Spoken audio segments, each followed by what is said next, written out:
Module 6. Pose de l'isolant.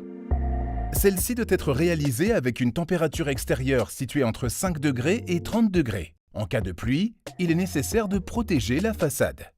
Il existe deux modes de fixation dans le cadre du système par enduit sur polystyrène expansé. La pose collée et la pose calée-chevillée. Ce qui va décider du mode de fixation sera l'état du support. De manière générale, la pose calée-chevillée sera effectuée sur des supports non décapés. La pose collée est spécifique aux isolants en polystyrène, elle ne s'effectuera sur aucun autre type d'isolant. Dans le cas d'une pose collée, l'application de la colle sur l'isolant peut se faire en plein, sur les supports avec un écart de planéité de moins de 5 mm sous la règle de 2 mètres, en plot, sur les supports avec un écart de planéité de moins de 10 mm sous la règle de 2 mètres. Attention, pour la pose en plot, qu'elle soit collée ou calée-chevillée, les isolants situés aux bordures du système devront posséder un boudin de colle périphérique afin de limiter la lame d'air parasite. Dans le cas d'une pose calée-chevillée, l'isolant est calé à l'aide de colle, puis chevillé avec des chevilles à expansion.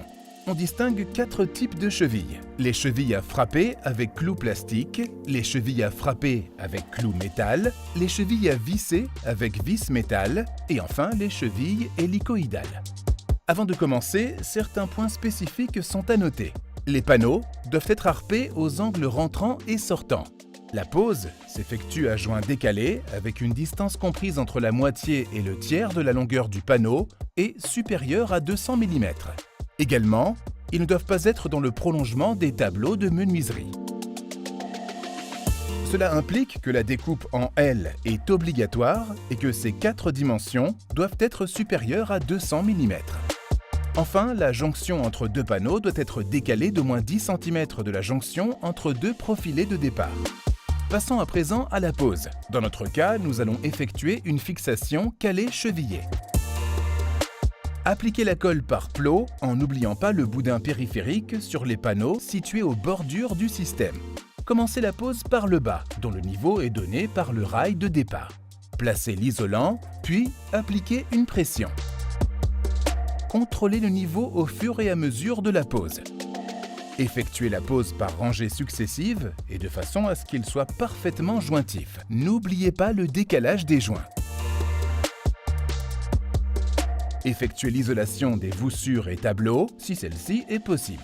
Aux liaisons du système avec les menuiseries, appuis de fenêtres ou autres saillies de cette nature, les panneaux isolants sont appliqués en ménageant un espace de 5 mm pour la mise en place d'un profilé porte et fenêtre ou d'un mastic de calfeutrement. Pour les angles des baies et ouvertures, prendre les mesures. La découpe en L est obligatoire. Ensuite, coupez les isolants au fil chaud.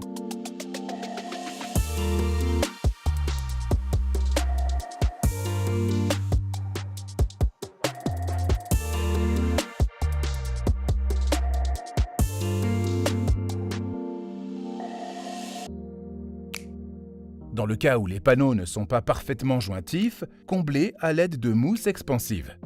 Dans tous les cas, n'utilisez jamais la colle ou le sous-enduit pour combler les joints ouverts. Retirez l'excédent, puis poncez.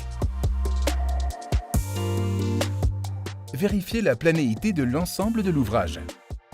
Après séchage des plots de calage, chevillez l'isolant. Si la cheville est trop enfoncée accidentellement, il est essentiel de pastiller avec l'enduit de base 24 heures avant la pose de la couche de base armée.